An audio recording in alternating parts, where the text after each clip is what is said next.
All right, I think we can start. I see the music fade out, and we'll keep letting people in as we go.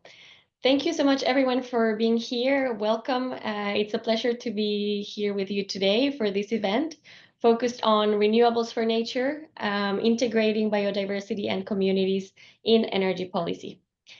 We appreciate so much that you joined the discussion today. My name is Mariela, and I co-lead on members and community development here at REN21. And on behalf of the REN21 Secretariat and the Nature Conservancy in Europe, we are very happy to be co-organizing this event, and we look forward to the discussion.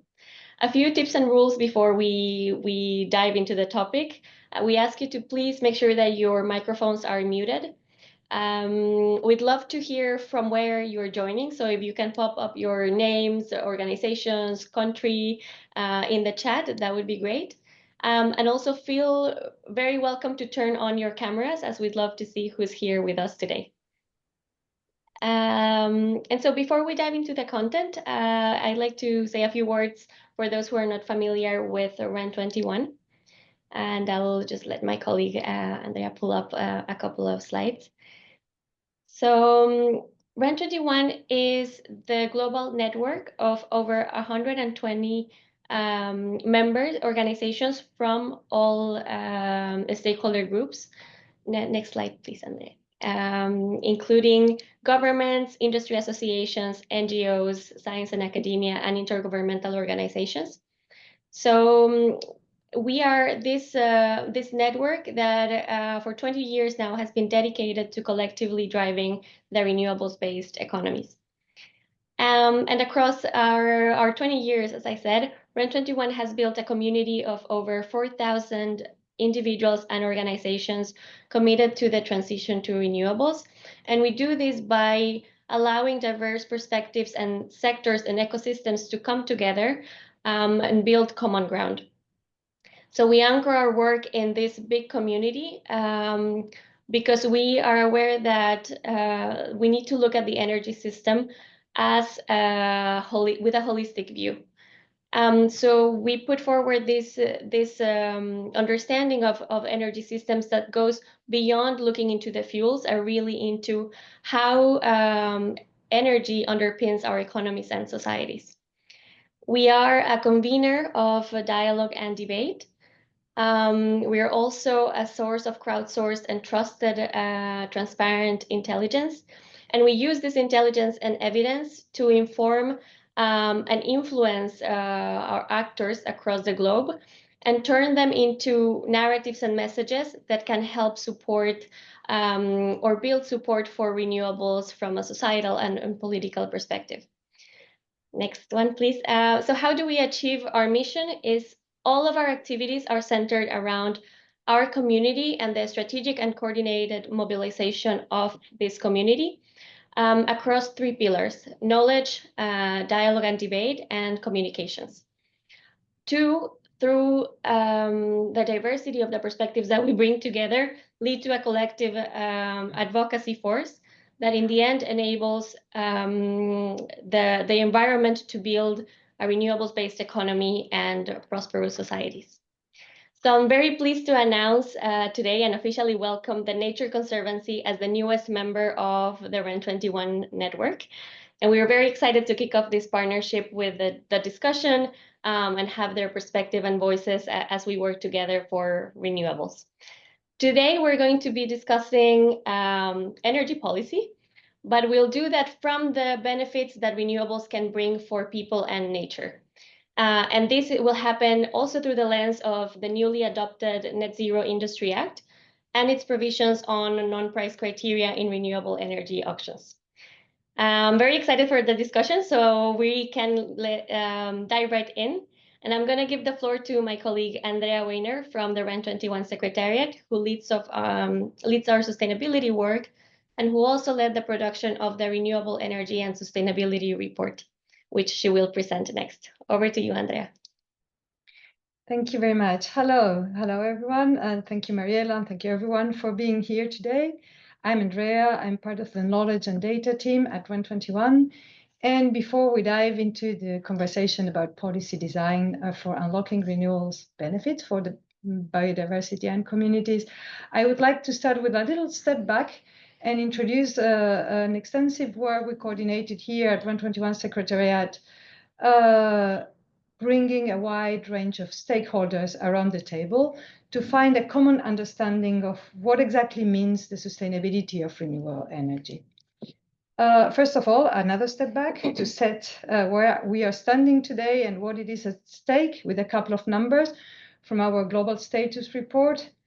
Despite impressive advances in renewables deployment in the past years, especially in the power sector, renewables only meet 13.5% of total final energy consumption today globally. And despite an absolute growth in absolute values, we are still burning more fossil fuels than ever. If we are to meet the target of tripling installed capacity, target signed at COP28 by 133 countries, we still need to deploy a lot more capacities.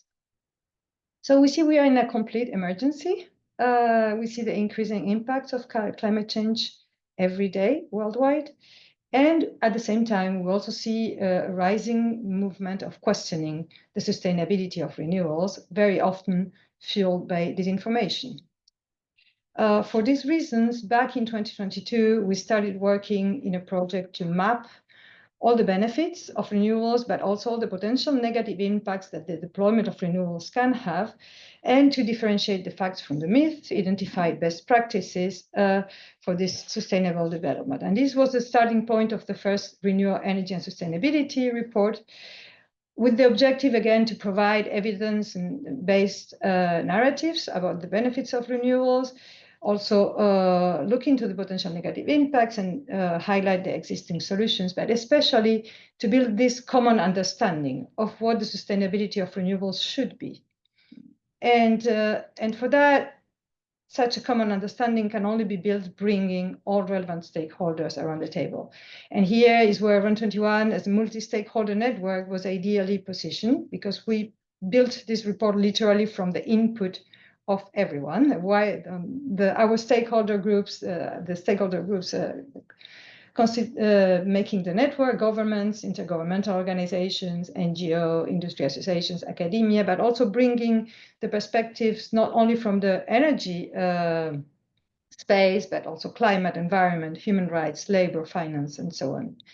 And we did this from a crowdsource perspective. I mean, we collect data from all these stakeholders and perspectives. We organize extensive interviews, workshops, and a lot of peer reviews with back and forth. The process was quite tough. The debates were quite sometimes intense, but we all think it was worth it, because this is the only way to really find the common understanding we are looking for. I will not display here today all the figures and details. There's a lot of pages. I really encourage you to dive into the report. But briefly, what we covered, we looked into the interactions between renewables and technologies and ecosystems, looking into land use, water use, biodiversity impacts, greenhouse gas emissions. We looked into the materials, which ones we are used, what are the solutions to alternatives, how can we upscale circularity. We look into the issues of energy justice, looking into energy access, affordability, jobs, questions of human rights, labor rights, and especially citizens' participation. And for each one of these indicators, we look at all the benefits that renewables can bring, also the potential negative impacts of the different technologies, and compare them with the impacts of fossil fuels and nuclear energy. And especially we looked into all the existing solutions and good practices. With no surprise, we came to the conclusion that renewables are the most sustainable energy source. We all know most of this, but I think it is important to remind it, that renewables drastically reduce greenhouse gas emissions and pollution, and therefore they're essential to mitigate climate change and to protect human health. They can contribute to land restoration. They have far lower impacts on biodiversity. They can provide local jobs and create local value. they allow for citizen participation in the energy system because of the different scales of deployment they can have and the diversity of technologies.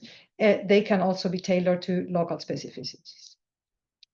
And a most important message also is that unlike fossil fuels and nuclear energy, the potential negative of impacts that renewables deployment can have can be mitigated, provided that good practices are in place.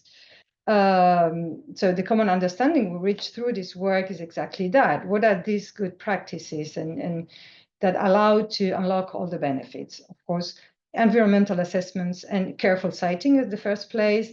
Also combining renewables with other activities like agriculture, fishing, of course, using existing infrastructure, using sustainable agricultural practices such as agroforestry, providing habitat for wildlife, upscaling circularity in supply chains, restoring degraded land, and importantly, with early consultation and engagement of all stakeholders and potentially affected communities, respecting human rights, land rights, labor rights, and the rights of indigenous peoples, and having this multi-stakeholder governance of also certifications. Everyone has a role to play here. All stakeholders have a role to play. Governments need to define the norms for what sustainable deployment of renewables is. They have to set the rules and place enforcing mechanisms, but financial institutions also can back these requirements. Industry actors can embrace sustainable practices and harmonize sustainability standards, and civil society can contribute with knowledge, with advocacy, and by participating in decision-making and taking ownership also of part of the energy system. So we see, again, multi-stakeholder approaches are the key to build this common understanding, to build these sustainable practices and increase political and societal support for renewables. We are happy now that the report is out for more than 1 year, that we see our members and community using this work. It is fulfilling the objective to tackle disinformation. So we need to continue this work of bringing all stakeholders around the table for this continuous update on best practices and how policy can shape these best practices. So I'm super happy, we're super happy today to hear the discussions that will follow. So looking forward to that. Thank you very much for your attention. Thank you so much, Andrea. And for those who would like to dive into the RESR as soon as this call is over, we have the report on the chat, and you're welcome to open it. So next, I'd like to invite Dr. Bose Hancock, who is a senior marine habitat restoration scientist at the Nature Conservancy, to present a very interesting case study on offshore wind and marine restoration. Dr. Bose, please go ahead. Thank you very much. So yes, given that introduction, I'll be speaking fairly briefly on oyster habitat restoration. It's an opportunity that's presented itself in Europe and the North Sea, and really has the potential to benefit biodiversity. So with that brief introduction, I'll start with trying to describe why oyster reefs. And essentially, we have quite a bit of experience in restoring these habitats, so it's not something that is experimental. There has been enormous loss in the North Sea, and I'll describe that briefly, and the biodiversity benefits are huge. And then why offshore wind? So what I'm describing here is a synergy between marine habitat restoration and offshore wind, and those synergies actually go into the categories of location and also design, which I'll describe, and how integrating restoration and offshore wind can help. And I'll finish up with non-price criteria and how they're actually driving those synergies. So in terms of experience, I mean, TNC has actually been doing this work for nearly 25 years now around the world.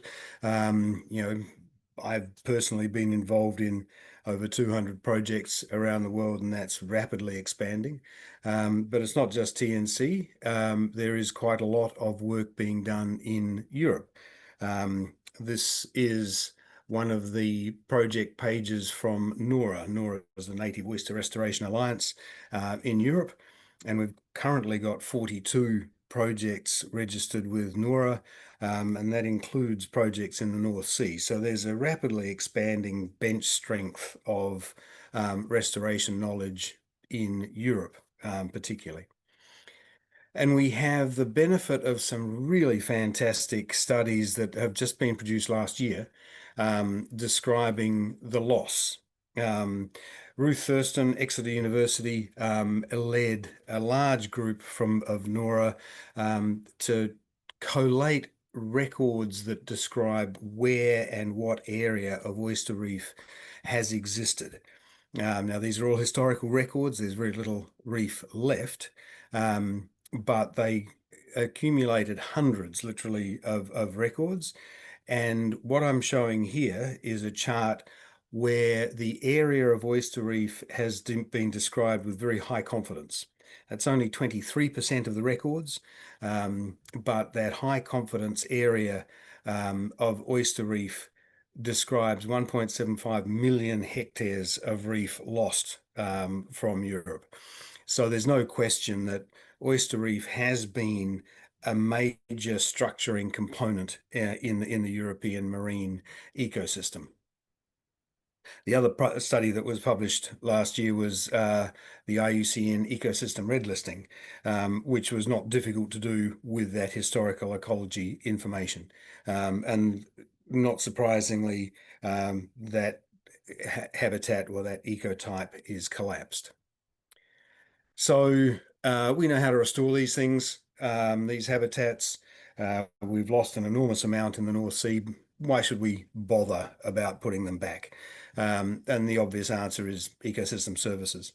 I do want to point out here that artificial reef shares a lot of the ecosystem service benefits that oyster reef provides. So, an artificial reef, picture a pile of rocks, provides shelter. It provides a surface for organisms to attach to. It provides feeding grounds. What really sets the oyster reef apart is their feeding biology. So oysters filter large volumes of water. Decent-sized oyster filters a 200-litre gallons, 200-litre drums worth of water a day. And a reef with millions of oysters on it can filter an incredible volume of water. They take from the water all of the particulate that's in it. They eat the small amount that they want. The rest is attached to a mucus thread. It's spat out, it's heavy, it sinks into the structure of the reef. And that becomes the food source that really drives the biodiversity and the biomass in an oyster reef. So they are far more powerful drivers of both biodiversity and biomass than an artificial reef.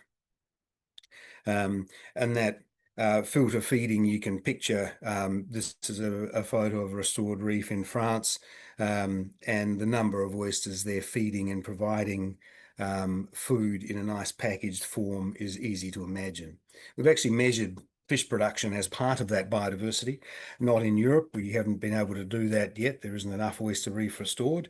But on the other side of the Atlantic in the US, we have looked at the new fish that are created from an oyster reef over and above what would have been created if that was bare sediment. And the way to look at this chart is these are tons per hectare per year on the y-axis. So on the US Atlantic coast, we're producing about 3 tons of fish per hectare per year from oyster reef. And they are new fish to the system. They're different species on the other side of the Atlantic, but the list of species there is a fairly eye-catching list of recreationally and commercially important fish species. So these are very powerful habitats. And there are synergies with offshore wind. Now, these two charts are not exactly the same scale. The one on the right is the high confidence location of oyster reefs, the one we saw earlier on. The one on the left is a late 2022 plot of existing and planned offshore wind parks. And just a brief glance at those two charts makes it fairly obvious that there's a large degree of overlap between where oyster reef has been lost and where wind parks are being installed. And that's not the only synergy. There are also synergies in design. So to build an oyster reef, we start by creating a reef base, and then we add oysters to the outside. That's an incredibly simplified description, but in essence, that's what we're doing. And these are just a few photos. This is the rock that was being used to build an oyster reef in Matagorda Bay in Texas in the US. This is actually recycled concrete rubble that we're using to build an oyster reef around the international airport in Hong Kong. This is limestone that was used to build a large oyster reef in South Australia. So for this audience, it's probably, already been concluded that the rock that's being put into places like the North Sea as scour protection is in fact oyster base. It's being done for us. And that's the expensive part. Moving the tons of rock that are required to create oyster reef base is the expensive part of the operation, and it's being done by the offshore wind industry anyway. So what we need to do is figure out how to add the oysters. And that's something that we have put quite a lot of effort into and have come a long way. I've divided this into kind of three categories. We need to demonstrate remote setting. Remote setting is just separating the production of oyster larvae that is done in a hatchery from where those larvae are set onto rock, so that you're not having to move large tonnages of rock around the countryside. Also, most of the setting that's been done in places like the US is adding oysters onto shell. And in the North Sea, shell is far too light, so we've needed to demonstrate setting larvae on rock. And then once those two have been done, and they've both been completed and been very successful, now we're at the point of scaling this work to offshore wind. And that's really using shipping containers as the setting tanks, because shipping containers are things that are designed to be incorporated into offshore transport, and they work well with boats by design. They were tested in 24, and there are a number of large projects underway in Europe at the moment. The two that I'm involved with are the Reef Covery Project in Belgium and the Trespo and Riso projects in the Netherlands. And both of these are consortiums. The Belgian work is University of Ghent, Jan de Nul and DEME, both offshore construction companies, along with the Nature Conservancy. And the work in the Netherlands is a large consortium. Archery Wilding, Van Oord is the offshore construction company. Stichting Zeeschelp is the hatchery that's been producing larvae. The Port of Rotterdam, TenET, the grid operator, Wageningen Marine Research, Varden Ecology, Wageningen University, the Rich North Sea, and TNC. So you can see that these are fairly large and collaborative projects. The details are different, but in essence, both projects are developing methods for using 20-foot shipping containers as setting tanks to add rock and larvae to get the oysters to set on rock, so that that rock can then be used in the deployment and construction of the offshore wind parks. With the ultimate aim, at least in my mind, the holy grail, if you like, for me, is to set up these remote setting operations where the offshore construction industry is loading rock to create the scour protection around the base of all of the offshore wind infrastructure. So that once these ships have loaded the rock they need, they can grab, 6, 12, 20-foot shipping containers with oysters set on that rock as the last part of the deployment. And the opportunities there are enormous.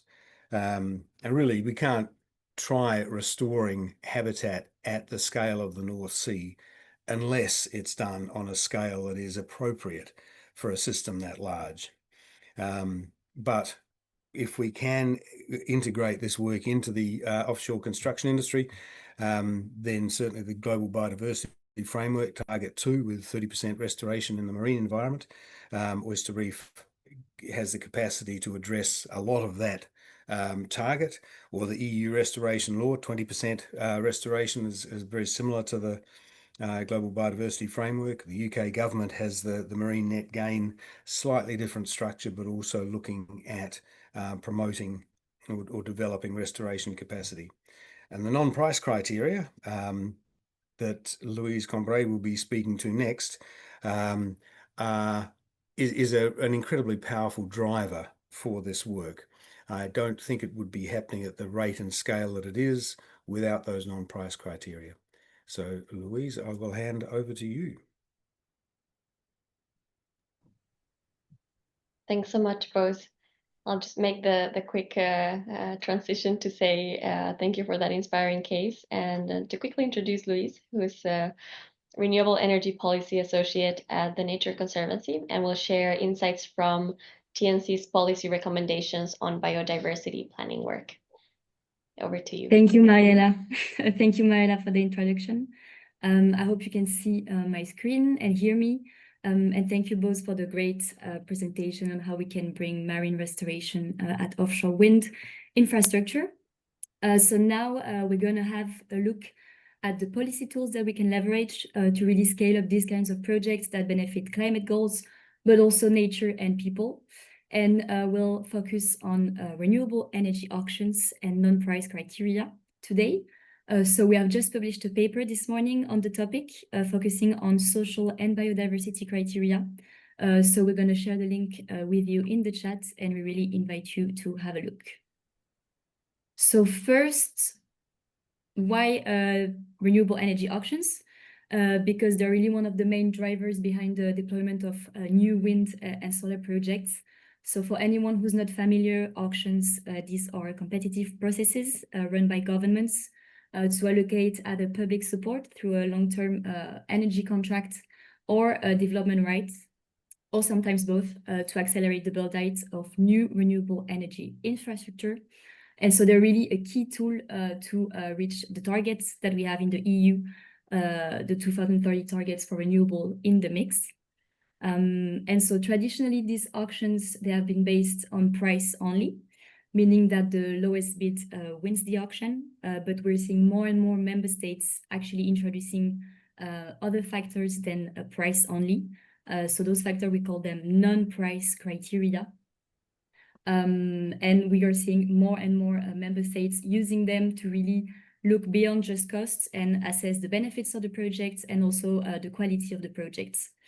And in the EU, there has been a huge push recently to really have some guidelines at EU level to harmonize them, to ensure consistency and also transparency.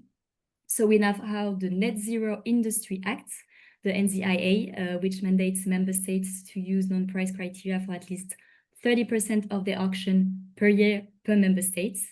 And with that, we have an implementing act that really lists the criteria that member states should apply or must apply and how they should apply it. So either as pre-qualification criteria, so this can be a pass or fair requirement to be able to bid in the auction, and also as an award criteria. So this is used, these are bonus points to really rank the projects that are in competition. And today we're going to focus on two key criteria, the one that we're discussing in a paper, so the biodiversity one. This is really looking at how far the project is going to take measures to reduce its negative impacts and also to bring positive impacts to nature. And we're also going to take a look at the social criteria. So this is really looking at how well projects are going to engage with local communities and which benefits this project can bring to these communities. So we highlight many case studies in the paper, both onshore and offshore. But today we're going to focus on two case studies to give you an idea how this looks like in practice. So the first one is an offshore wind auction in the Netherlands, which had a really strong biodiversity criteria. So it accounted for 45% of the bid evaluation. This is quite important. And here, developers could earn bonus points if they were implementing measures to reduce impacts on birds and marine mammals, if they were strengthening and restoring underwater ecosystems and benthic biodiversity, and also if they were contributing to knowledge developments and also knowledge sharing. Just to give you an idea, quick example of how this can really look like in practice. So you can see on the screen that they could earn up to 15 points if they were creating habitats for cod and roseworm using the foundations, the scour protection, and the cable crossings. So this is really linked to what Bose just presented right now. And the scoring was dependent on the share of the foundation that they would use to create those habitats. And another example is that they also had the opportunity to give financial contribution into a fund. So here it was the North Sea Nature Enhancement Program, and they could earn different points up to 15 maximum points, depending on the amount of money that they would give into that fund. Now, taking a look at the social criteria. So here we are looking at the Princess Elizabeth Zone offshore wind auction. We know that this has been delayed, but we still think it's a pretty good case study to showcase here. And the delay is not linked to the non-price criteria, linked to citizen participation. So in this auction, citizen participation was used as both a pre-qualification requirements, so a pass or fail requirement to be able to bid, and as an award criterion, so developer could earn bonus points. So the minimum requirement was to open at least 1% of the project total investment cost to direct or indirect citizen participation, and also have a detailed implementation plan. Direct means equity stake, so having more weight in the projects, and indirect means more options like crowdfunding or loans. And again, to give you an idea, so as you can see on the screen, they could earn up to 10 points. And this was scored depending on how above the required 1% they would go. Also, if they included direct citizen participation, and finally on the implementation plan. So they were scored, they were assessed both by qualitative data and quantitative data. So quantitative meaning like the number of participants, the number of workshops that they would organize, but also qualitative meaning how they would gather this feedback and taking into account in the decision-making process. Now, one point that we're making in the report and that we would like to highlight today is that it's also more than just good policy. And it's also being smart, so having a smart project design to be able to really accelerate the transition. Why? Because this will incentivize what we call best value bids, so high quality projects that really take into account the environmental risk and also the social risk from the outset. This will also enhance public acceptance by bringing benefits to nature and to communities. And we think this is really important right now, given the climate and the attacks that renewables are on in Europe.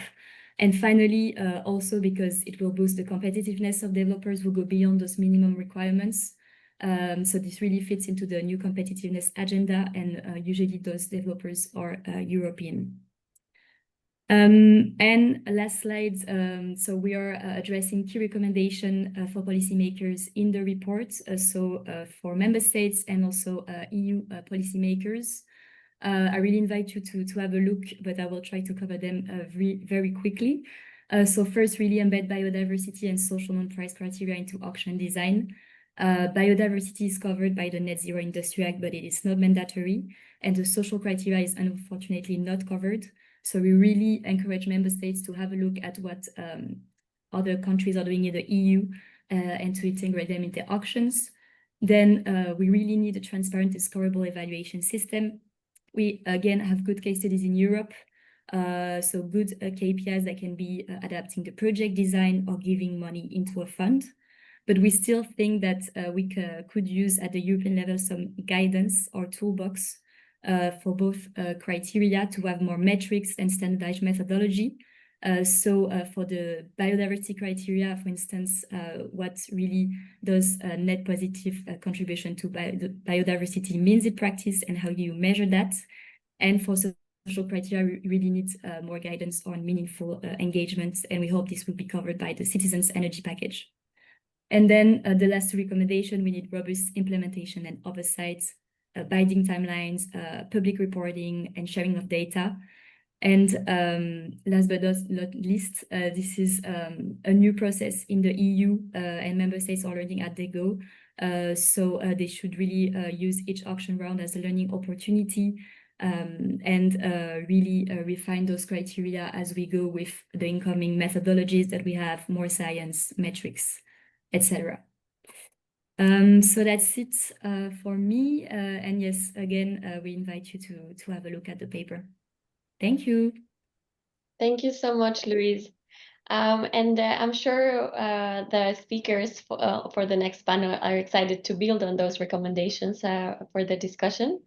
I'm going to now hand off the baton, the moderator baton, to my colleague Glenn Wright from our Knowledge and Data team at REN21, who's going to moderate the panel discussion and introduce the amazing speakers who have joined us today. For the participants, please remember that you can add comments and questions to the chat at any point, or keep your hand raised if you want to come later for the Q&A section and ask your questions to the speakers. Thank you so much. Go ahead, Glenn. Lovely. Thanks, Mariella. It's a pleasure to be with you today and to be moderating this panel. I can tell you that in the pre-meeting discussing the questions for this panel, we already started to have quite some debate and discussion. So I'm hoping the speakers all brought that energy with them today. And we'll be building on these presentations, looking at how non-price criteria in renewables auctions can be advancing biodiversity and community benefits. And we have speakers that cover the full range from kind of European national implementation, but also on the industry side, and kind of looking at how the NZIA can sort of be rolled out, and how we can design energy systems that restore nature and support communities. So we have with us today Jose Elias Cabrera from the Director General of the European Commission, DG ENA. We have Anne-Georges Lam from the French government, the Direction Générale de l'Énergie et du Climat, which is overseeing the French national policies on energy transition. We have Ross Glover from SSE Renewables, which is one of the biggest developers in the UK and Ireland, also with projects elsewhere, particularly on offshore and onshore wind. And we have Zoe Ledwith from rescoop.eu, which is a European Federation of Citizen Energy Cooperatives that promotes community-led renewable projects and energy democracy. So a really great round of speakers today. So I'll start with you, Jose, looking at the kind of EU implementation of the Net Zero Industry Act. Obviously, now we're moving to implementation. And so the first question would be, what does that look like in practice? You know, how is biodiversity and communities being integrated into this sort of non-price criteria? And what is the European Union doing in terms of next steps to help countries apply these new rules in auctions? I'll give you the floor, please.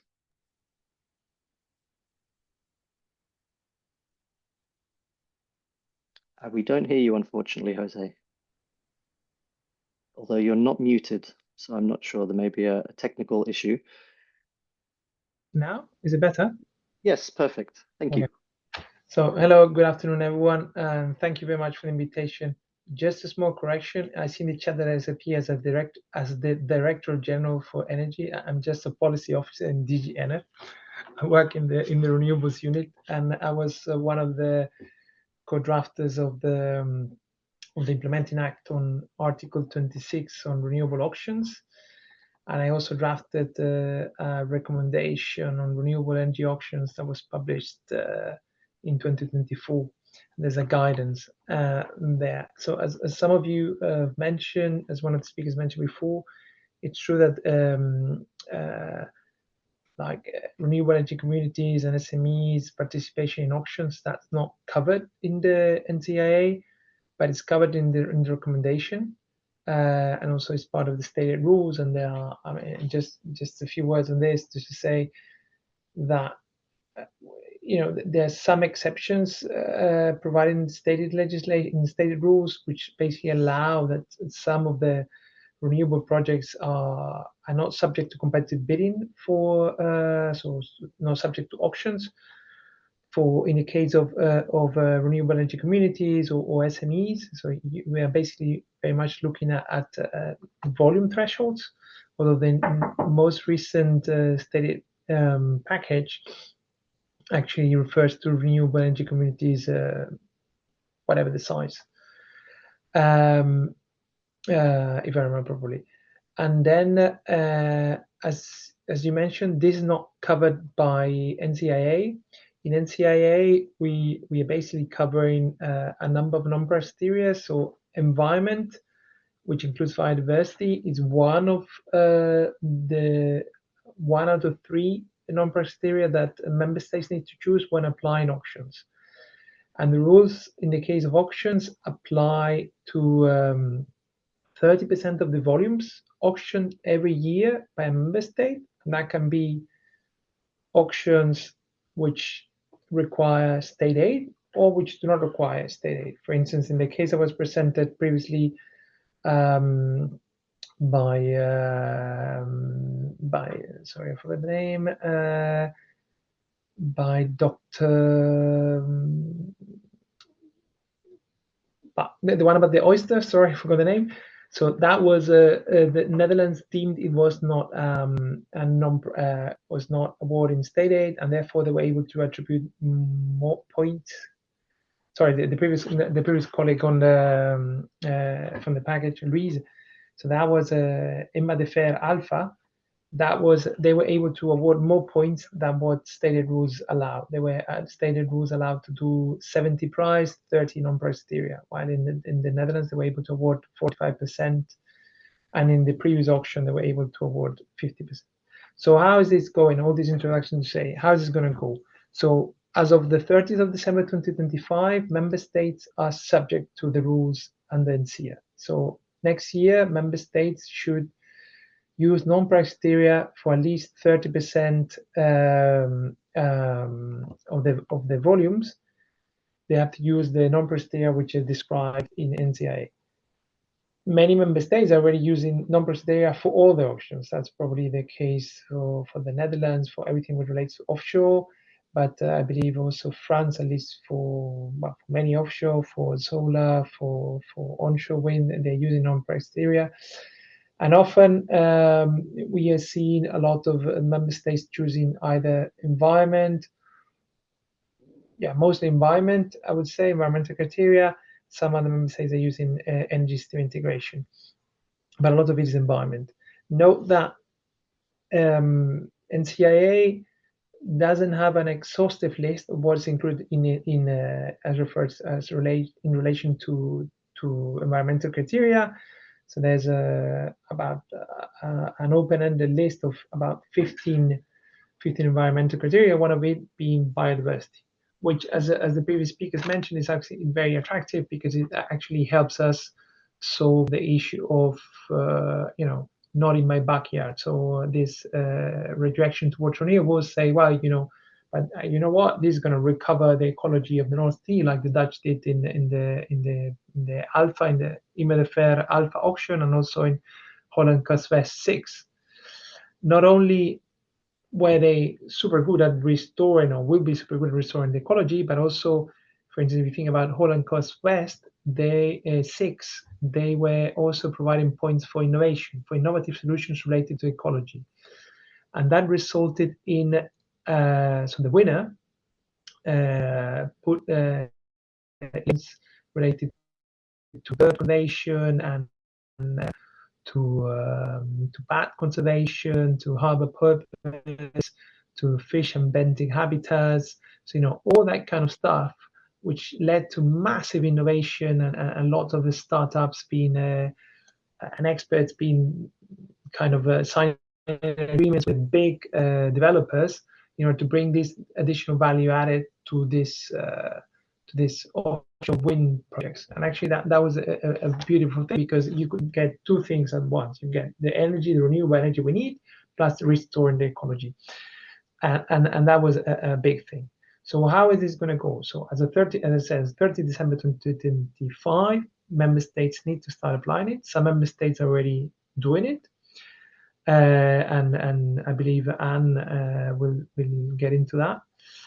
But also all this will be controlled because most of these auctions are actually providing state aid, and they are subject to state aid control. So they need to be notified in front of the European Commission, unless they are captured by the general block exception regulation, and then it's like a self-assessment.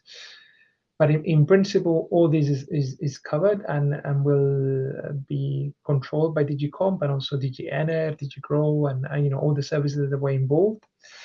You will notice, and I heard from Reese, well, there's so much that is in the implementing act, and the reason why there's so little, one could argue, it's because we had very little time, and that's the only reason.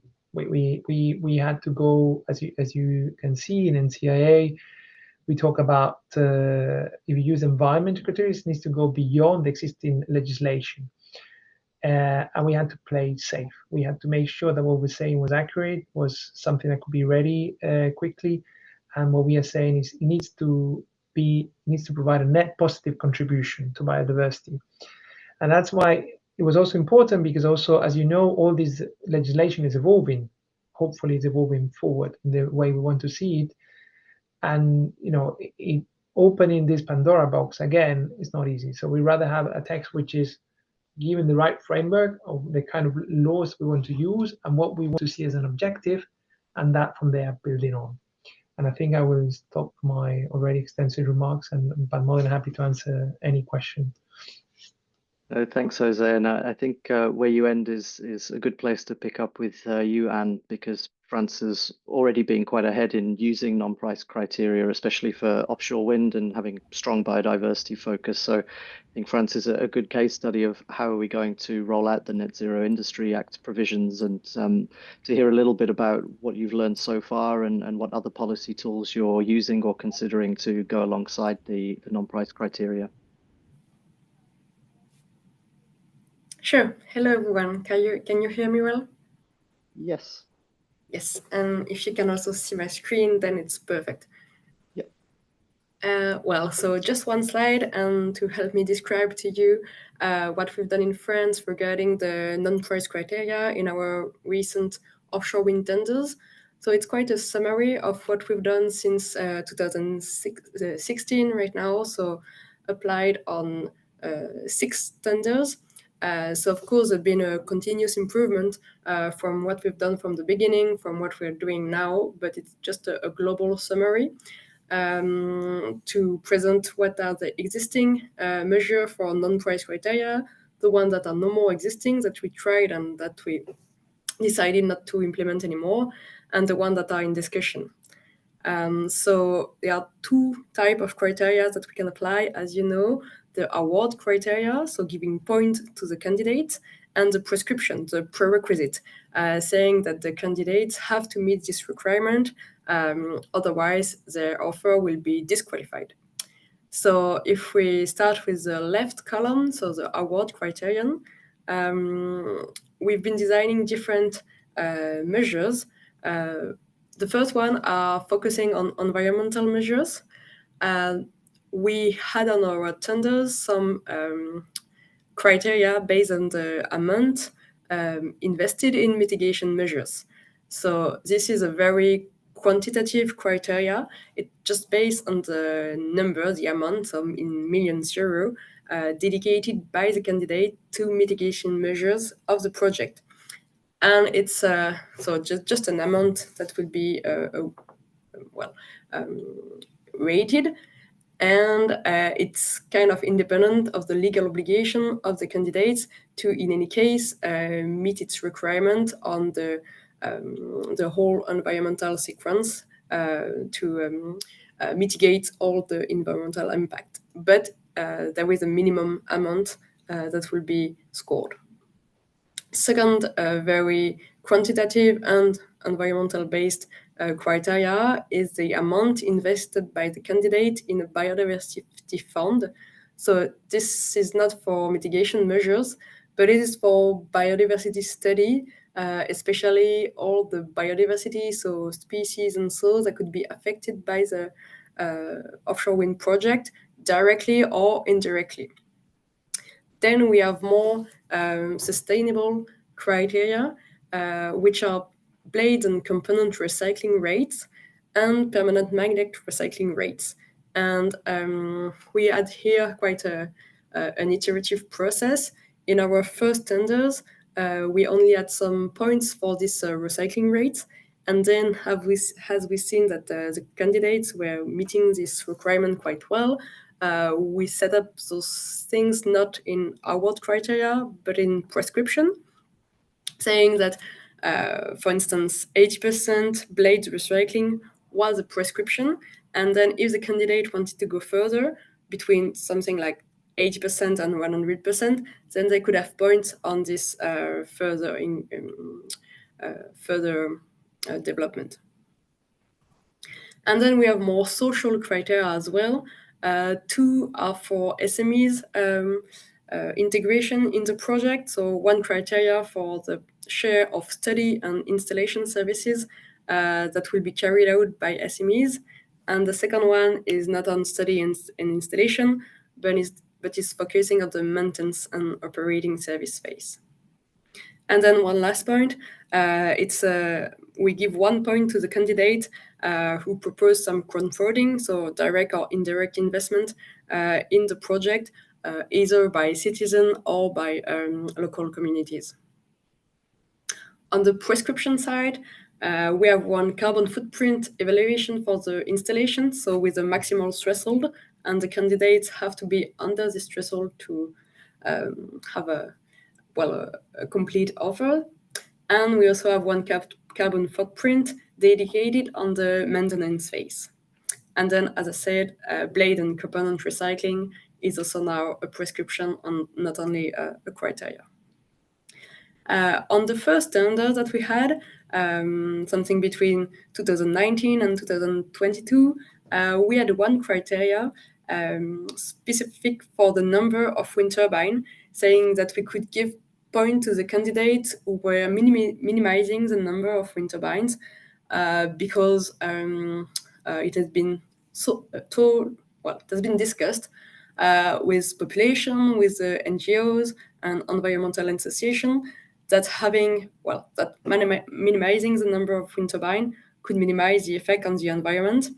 Well, this is one thing, but then we said that it will be better to leave this consideration to the impact assessment to be sure that for all compartments, so both marine, biodiversity, but also birds, this is true. So we do not use this criteria anymore. And also because the price criteria is already stressing and encouraging the candidates to minimize the number of wind turbines because it draws the capex down and it means using bigger turbines, so which are more predictable. And then we have new criteria in the discussion, and it's a link with what Jose said just before, based mostly on NZIA. So this is a new kind of criteria, more industrial focus. And so we are thinking about implementing in our new tenders one NZIA criteria, which is based on the maximum number of components that could come from a dominant country, which is outside the EU. And it's based on the NZIA text, so it's a very well-framed kind of thing that we can do. One's based on a prescription, and the other one could be a criterion with the same logic that we could have minimum requirement in our tender, and then we can give point to the candidates which commits to do better. And we also are thinking about having a criteria on a simplified carbon footprint to go a bit further than just a prescription on the carbon footprint of the project. We'll be very happy having a EU methodology to assess the carbon footprint of offshore wind farm. And for now, it's not yet the case. So we have designed a methodology dedicated to our tenders, which could be a base for discussion, or we're open to any other methodology. But it was something very important for us to be able to go further than just a threshold for carbon footprint. And the last prescription that we are thinking about including, based on NZIA, is one specific prescription regarding the amount of diversification for permanent magnets because it's a component for which we are very highly dependent in Europe from one and single dominant producer. And so we think it's a very good measure to drive the investment in Europe or outside the dominant player for diversification.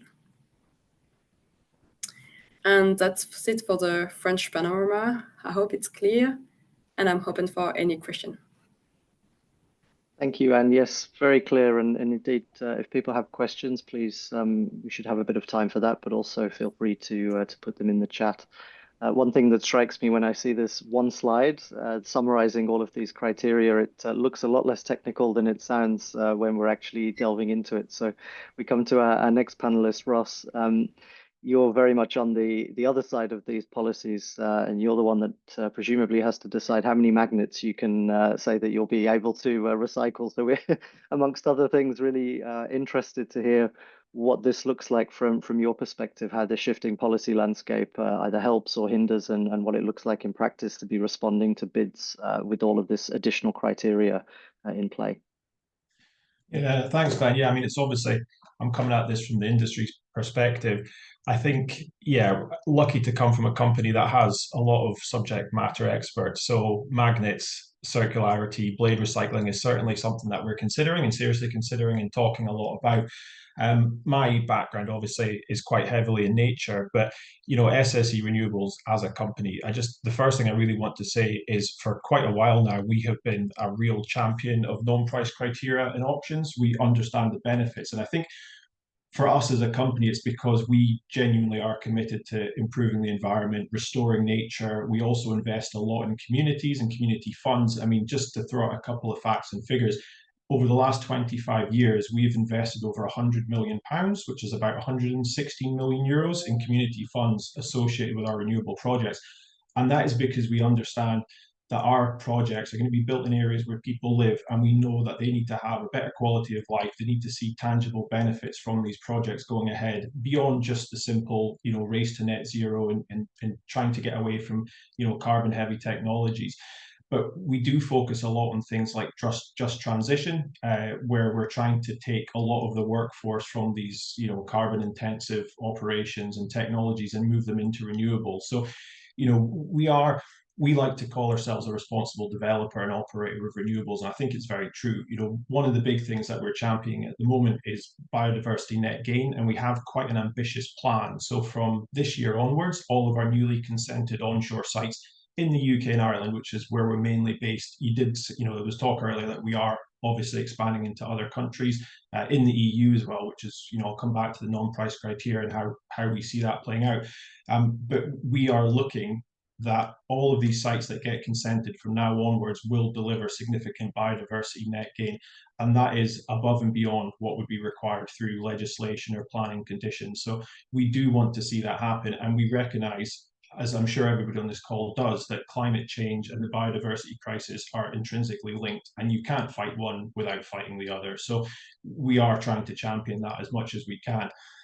And I guess, yeah, from the industry perspective, like, you know, we do see this as we're moving towards like a more almost holistic evaluation of renewable energy projects. So we are moving away from this idea that it's the lowest cost project that will win, and the lowest cost isn't the only measure of success.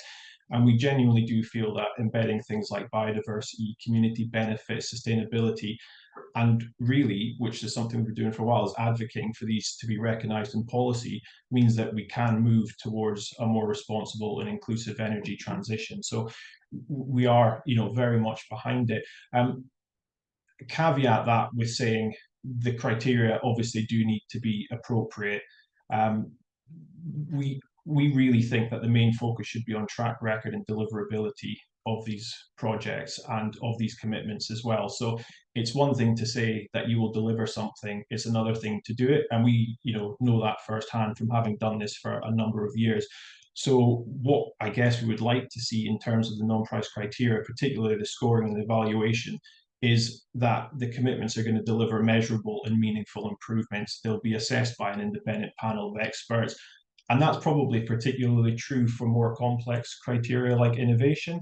But there should be transparent scoring, and also we would advocate for robust penalties for non-delivery.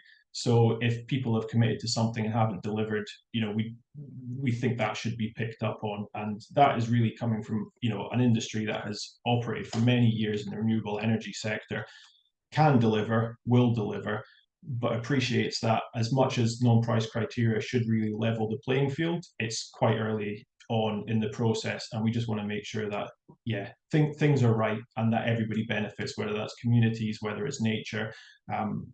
It's something that we're actively working towards. Great, thanks, Ross. And you really mean it if you're advocating for penalties for non-delivery. This is not something commonly heard from industry necessarily. We heard a bit there as well, talking about the sort of efforts you put into community benefits. I think that's a nice lead into you, Zoe, from Rescoop. We heard a lot about the sort of environmental and biodiversity aspects of non-price criteria, but it'd be great to hear a little bit from the community energy perspective on how this can improve community engagement as well. Yeah, thanks a lot, Glenn, and good afternoon, everyone. As they said, my name is Zoe. I work as a policy advisor at Rescoop EU, which is the European Federation of Energy Communities. And we represent a network of now 2,500 energy communities from across Europe. And within that, they have 2 million citizens who themselves are active in the energy transition. So just in case you're not familiar with the concept, Rescoops, our members are energy cooperatives. They were officially recognized first in the Clean Energy Package of the EU as both citizen and renewable energy communities. And they're basically a business model whereby citizens jointly own and democratically control an enterprise that works on renewable energy or energy efficiency products. So at Rescoop, our members follow the 7 cooperative principles, and these include things like voluntary and open membership, democratic control, and autonomy and independence. So when we think about why we should be involving citizens, why we should be engaging with communities, as many speakers have said already before, we know that this level of community engagement and community ownership in certain cases really increases public acceptance of renewable energy installations and can help us to really accelerate the green energy transition. And I think it's important to remember that by their design, energy communities prioritize social and environmental benefits for their local areas instead of prioritizing profits. So their goal is really to keep the benefits of their activity in the local community. So overall, as we have heard, communities are not so present in terms of the requirements that come with non-price criteria in NZIA, in the Net Zero Industry Act. But that doesn't mean that we should forget about including citizens in renewable projects, of course, or that we don't have good examples already of both co-ownership models or benefit sharing more generally. So at ResCup, we try to think about how do we make sure that there is space for including energy communities and all of the added benefits that they can bring in tenders and in public procurement generally. And so when we think about including them, for instance, we see that tailored calls really help, as some people have described already, because inherent to their structure in energy communities, they're much smaller than larger players in the energy market, and they don't have the same economies of scale. So it means they often struggle to compete if we're just talking about price-based criteria alone. But as soon as we introduce some social criteria and environmental criteria, things like citizen participation, they can really start to compete in public tenders, and we get the multiplier effect of the added benefits that they bring. So we mentioned as well benefit sharing more broadly, and I think the arguments for looking at this, it's a really interesting conversation to have about in relation to renewable projects. It can take various forms of benefit sharing. It can range from, as we've heard, industry players or developers setting up funds for local projects, to examples of obligatory offers of co-ownership to local communities so that they have a stake in the project right from the get-go. and the right for communities to choose in this co-investing is something we think that's really worth looking at. And we've seen interesting practices on this already in EU countries such as Denmark and the Netherlands. So in terms of what else we can do, looking to the future a little bit, we are eagerly awaiting the Commission's Citizen Energy Package, which we hope will be with us by the end of the year. And we think that within that, an exploration of benefit sharing and the right to choose in terms of co-ownership could be really positive.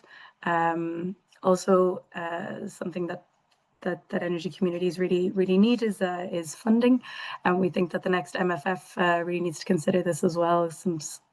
Some earmarked lines of funding specifically for energy communities, particularly now that we see that the LIFE program is possibly being subsumed under other programs. So yeah, not to go over time, I'll leave it there, but yeah, happy to take any questions on this. Thank you very much, Zoe.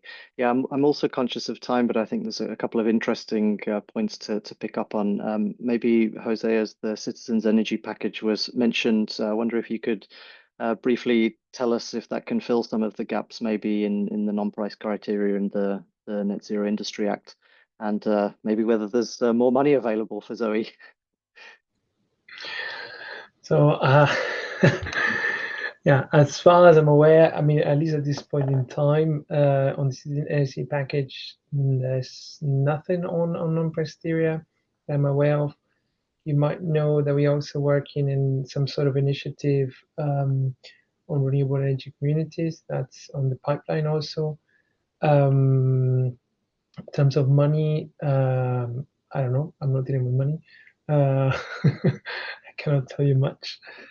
But I mean, just to stress what Zoe was saying, I mean, we have examples of member states that have done that. I mean, for instance, Ireland, and that's developed in the staff working document to the recommendation of renewable energy auctions. Ireland and Lithuania, in addition to the member states that Zoe has referred to, they have either ring fence baskets for the participation of renewable energy communities.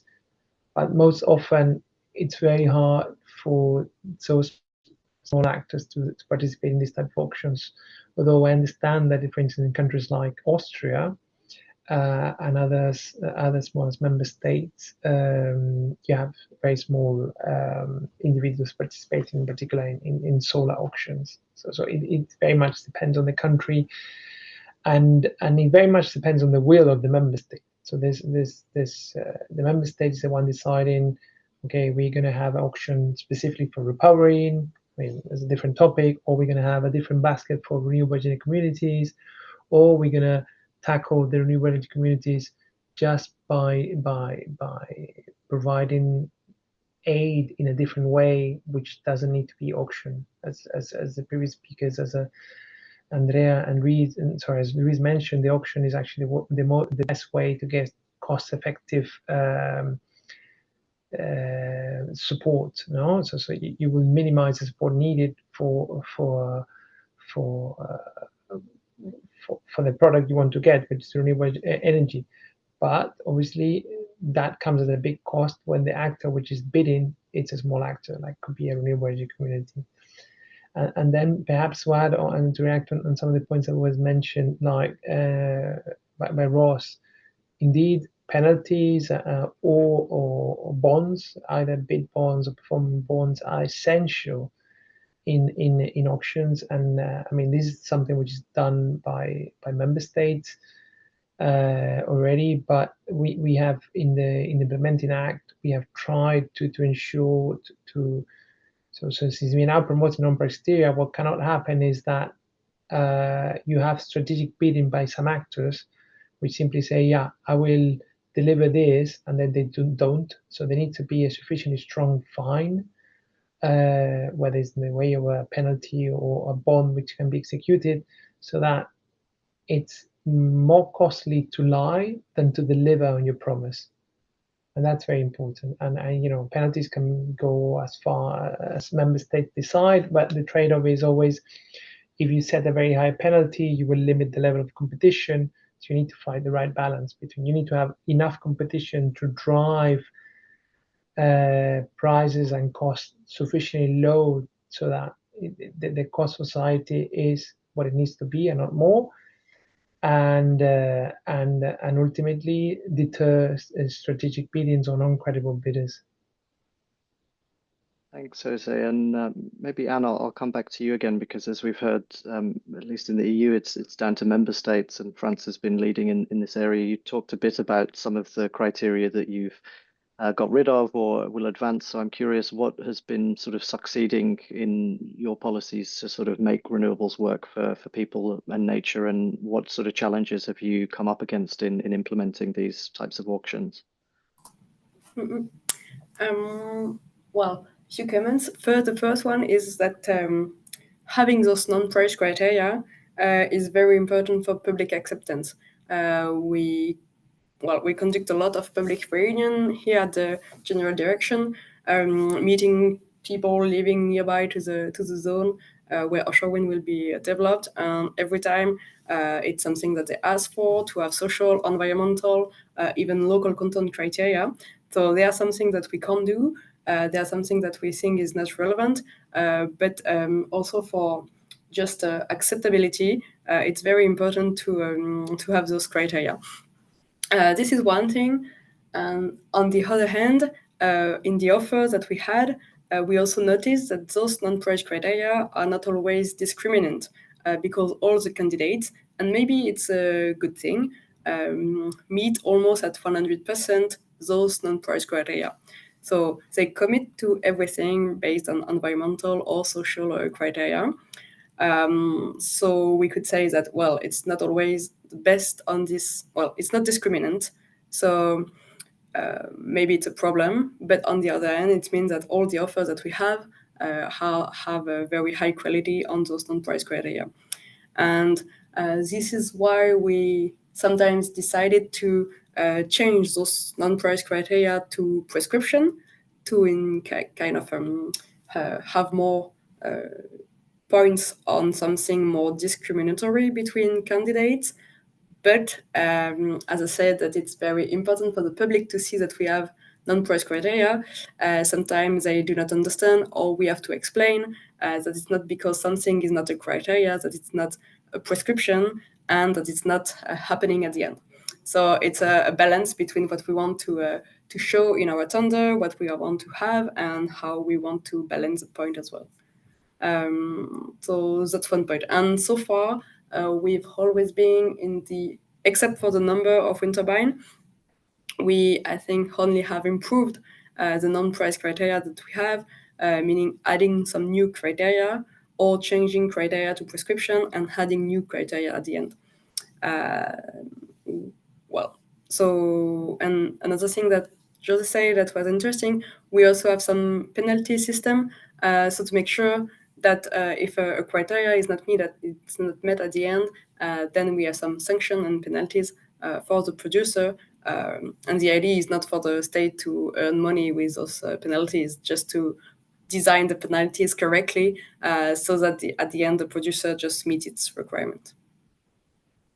I hope it's answer your question, Glenn. Yeah, perfect. Thank you, Anne. I would encourage people, I mean, I'm happy to keep this discussion going on. If there are questions, feel free to post them in the chat, or you're more than welcome to raise your hand and take the floor on any aspects of what we've been discussing so far. So please don't be shy. Otherwise, we'll sort of continue. Often we ask as a final question or a wrap up, but I think it's quite a good question, is what do you want from the other panelists? And I think for Zoe, maybe this is a good question for you, and possibly for Ross afterwards as well. We have sort of policymakers in the room. What would you be asking in order to sort of improve what we can do with sustainability for renewables? Yeah, I'll go first, maybe, Ross, if that's okay. Thanks, Glenn. Yeah, I think stronger requirements to consider local communities, stronger citizen engagement requirements in public procurement procedures generally. And I noticed that those directives are also being revised soon. So yeah, I think this would be a really powerful thing for us to see. Also, perhaps we could consider some standard kind of practices or principles related to benefit sharing at an EU level. I agree with I can't remember who it was that said earlier that we need to be tailoring things to specific national and local contexts. That's always valuable, I think. But I also think it can be really useful also for public authorities to have these goals and principles and targets set at EU level to help them to to really take seriously these non-price criteria and to level the playing field when they're designing calls.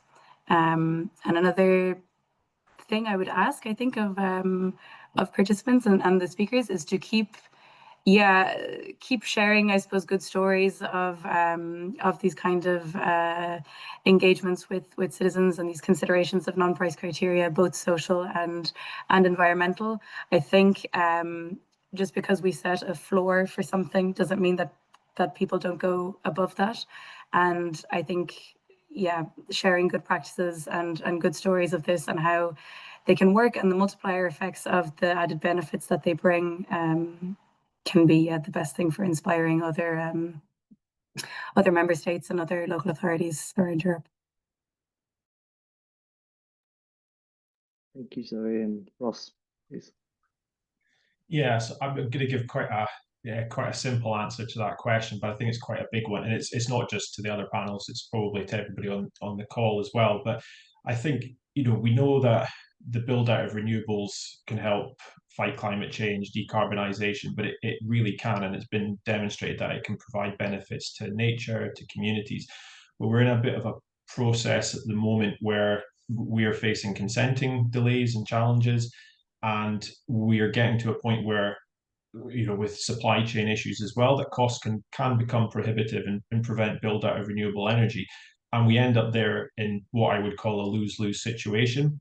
So we're not building these renewable energy projects, we're not working our way towards climate change, and the mitigation or the compensation, the offsetting, the nature restoration, or the community funds that we would be providing then cease to exist as well. So they're sort of interlinked, and the request would just be that we consider that during consenting, that it might not be exactly what people want. If you look at it from a pure nature recovery point of view, or even a community point of view, there was a bit of discussion there that there's the public perception of renewable energy projects, the whole we don't want to see turbines and the like. That's something that we're quite aware of.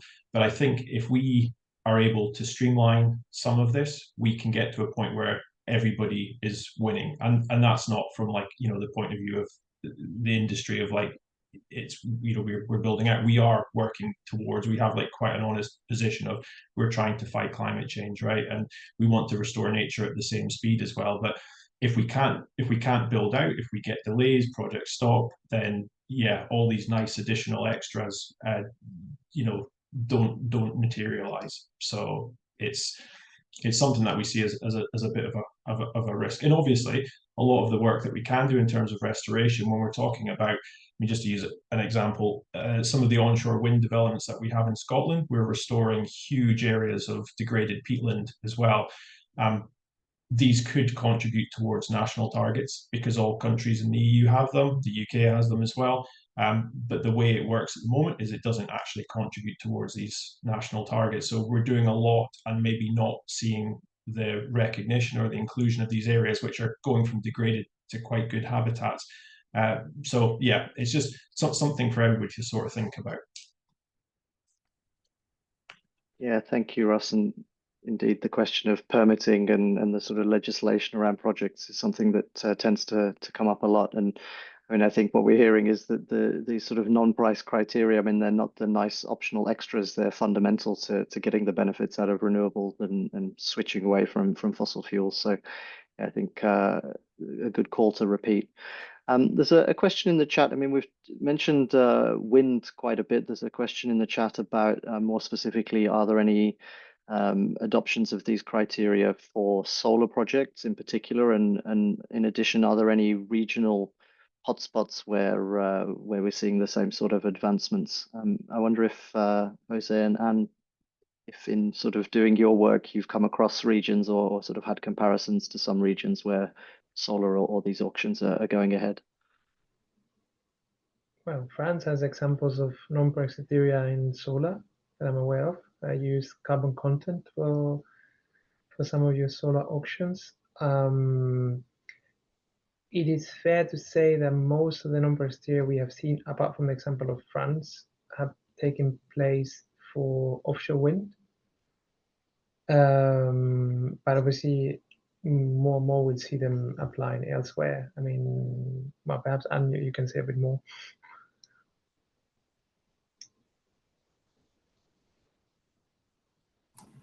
Yes, France also have some non-price criteria for solar tenders and for onshore wind as well.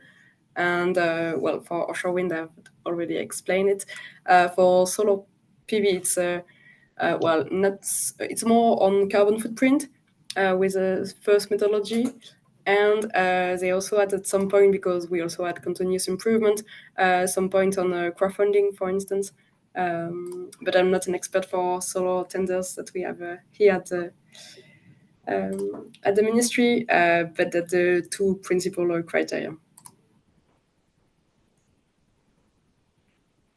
Thank you. I've just seen this a response in the chat. Louise from TNC. I don't know if you'd like to come back in and join the panel. Apologies for jumping in, but no, maybe just very quickly, it's also covered in our paper. So we're giving examples about France again. So they have actually a siting criteria that is quite interesting. So both as pre-qualification and award criteria for solar PV. Meaning that you have to prove that your project is sited in a low conflict area. So it could be like an old agricultural land or an urban area, or degraded sites, or former mineland, landfills, etc. And then you can also earn bonus points when you are bidding in the auctions if you prove that the totality of the site is fully degraded. So that's for the biodiversity. And as Anne mentioned, they also have community-related criteria, so social criteria linked to crowdfunding and shared governance. So it's similar to what I presented, however, votes in the project through equity stakes or having loans and yeah, crowdfunding. I hope that helps. Yeah, thank you very much, Louise. And indeed, the renewable energy and sustainability report from REN21 that Andrea introduced earlier goes into a lot of detail on the not necessarily the auctions, but the different things you can do with renewables on degraded land and old industrial sites. And so it's great if we're hearing examples where we can take land that may not be a valuable use for other things and site renewables. We can kind of turn that into more productive use. I'm not seeing any further questions in the chat. Yes, Jose. Yes, so I wanted to have one reflection. Linking a bit to what Andrea said at the beginning, and also to more particular in relation to non-price criteria. So we are here all convinced about the value of renewables for saving the world, and you know, all that we know. But unfortunately, not everyone thinks like that, which is a bit unfortunate. But that's why I like also using the argument that look, yeah, you don't like to save the world, you don't care about climate change, whatever. You live in your parallel world, but you know, renewables are a source of energy security. Renewables are the cheapest source relative to fossil fuels. They are by far way cheaper right now. They also help in creating jobs, much more. I mean, you would say, I mean, there's some papers there that say are not so much, true, not so much, but certainly way more than the fossil fuels do. Also, you know, there's also things that come, I mean, true, there are going to be new costs because we need to invest in grids, we need to build in flexibility assets. But yeah, we are changing a system which was very much fossil fuel centric to something which gives us all these things on top of saving the world, as if it wasn't important enough. But also the non-price criteria in itself, it's something, it allows member states to pursue additional policy objectives. And yes, people are saying, and some people in the industry say, well, but I only am good at generation, PV generation or wind generation. Yes, but you know what? Me as a state, I need to take care of both things. And if I tell you that to build a wind offshore park, you also need to do ecology, you also need to take care of biodiversity, you're going to optimize how you build your wind offshore park and how you optimize the ecologic plans. While if you have to have two different projects, you need to make sure this coordination happens. While if you outsource that in your auction, in a well-designed auction, well, that's very important, a well-designed auction to a developer, the developer will optimize that to the maximum to get all the possible benefits. And you don't need to have first the construction of something and then at the same time I'm going to see how I restore the ecology in the North Sea. So both things will happen at the same time and it will be better. It's a bit like, it's a bundle. It's like, do you buy a car fully, or do you buy a bike fully, or do you buy the tires and the frame and then build it yourself? Yeah, some people might like to do that, but it's probably more efficient to buy a bike done and built by one single person. And that's, as a final reflection from my side. Thank you, Jose. I think we're approaching the end of time. There's maybe an extra minute or two if anyone else on the panel has any response to what was just said or any final closing comments. Otherwise, I will just quickly refer that in the chat there are a couple of people posting. TNC obviously released today their paper on non-price criteria in Europe. There's also a link posted from the World Resources Institute, WRI, looking at shortcomings and opportunities for community benefits in the US. So if that's something that you're interested in, that's a different regional perspective as well that someone has kindly shared. Otherwise, I'll thank very much the panel. It's been a very interesting discussion. I think a really nice range of perspectives on something that if you say non-price criteria in auctions, that can sound quite technical, but I think we've done a very good job of, at least for me, I've learned a lot and bringing the sort of technical aspects, but also the industry side and the community side and making that sort of intelligible, at least to me. So thank you very much for your participation. Thanks to everyone for listening in. And Mariella, I'll hand back to you. Thanks so much, Glenn, and thank you to all speakers for the great insights and reflections. And as Glenn,